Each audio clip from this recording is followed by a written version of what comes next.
ఏంటివన్నీ ఇలా వచ్చావు? సార్, మా పక్క ఒక రైతు రోజు 10% నీరు మారుస్తాడు. అదే ఇంకొక రైతు అసలు నీరే మార్చడు. 10% మార్చే రైతు దానివల్ల నాకు మంచి ఫలితాలు వస్తున్నాయి అంటాడు. అదే విధంగా ఇంకొక రైతు ఎవరైతే నీరు మార్చరో అతను కూడా నాకు మంచి ఫలితాలు వస్తున్నాయి అంటాడు. ఇందులో ఏది విధానం కరెక్ట్? ఇవన్నీ ఇద్దరూ కరెక్ట్ అనలేవు. అవసరం లేకుండా వాటర్ ఎక్స్చేంజ్ చేస్తే రిసోర్సెస్ ని వృధా చేసినట్టే.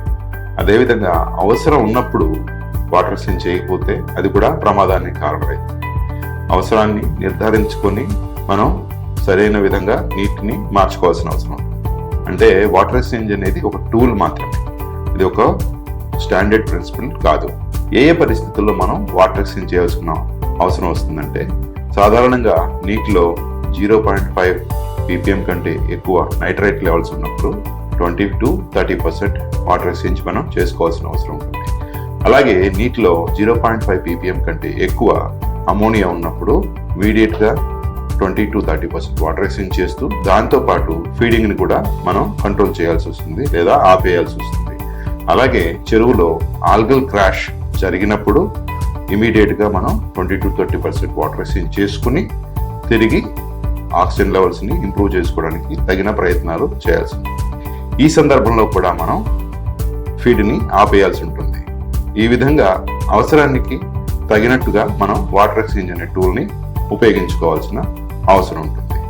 ఏ పరిస్థితుల్లో మనం వాటర్ ఎక్స్చేంజ్ చేయకూడదు అంటే, సాధారణంగా మీ చెరువులో మంచి ప్లాంక్టాన్ ఉండి వాటర్ పారామీటర్స్ అన్ని స్థిరంగా ఉన్నప్పుడు అవసరం లేకుండా వాటర్ ఎక్స్చేంజ్ అసలు చేయకూడదు. అలాగే బాగా చలికాలంలో టెంపరేచర్ బాగా తక్కువ ఉన్నప్పుడు మీ చెరువులో ఉండే నీళ్ల కంటే బయట ఉండే నీటి వనరులు టెంపరేచర్ తక్కువ ఉన్నప్పుడు అసలు వాటర్ ఎక్స్చేంజ్ చేయకూడదు. అలా వాతావరణ పరిస్థితిని బట్టి, ఎకలాజికల్ కండిషన్స్ ని బట్టి, పాండ్ కండిషన్ బట్టి మనం వాటర్ ఎక్స్చేంజ్ అనే టూల్ ని ఉపయోగించుకోవాలి. హలో సార్, నేను మీ వన్ని. మీ రొయ్యల సాగులో మీరు ఎదుర్కొనే ఎన్నో సమస్యలకు సరైన పరిష్కారాలు, రొయ్యల సాగుకు సంబంధించిన ఎన్నో చిట్కాలు మేము ఎందుకు తీసుకువస్తున్నాం. మా ఈ వీడియోస్ ని మిస్ అవ్వకుండా ఉండాలంటే మీరు తప్పనిసరిగా మా పీవీఎస్ అగ్రికల్చర్ సొల్యూషన్స్ ఛానల్ ని సబ్స్క్రైబ్ చేసుకోండి. అలాగే బెల్ ఐకాన్ ని ఆన్ చేయడం మర్చిపోకండి. మళ్ళీ ఇంకో వీడియోలో కలుద్దాం. నమస్తే.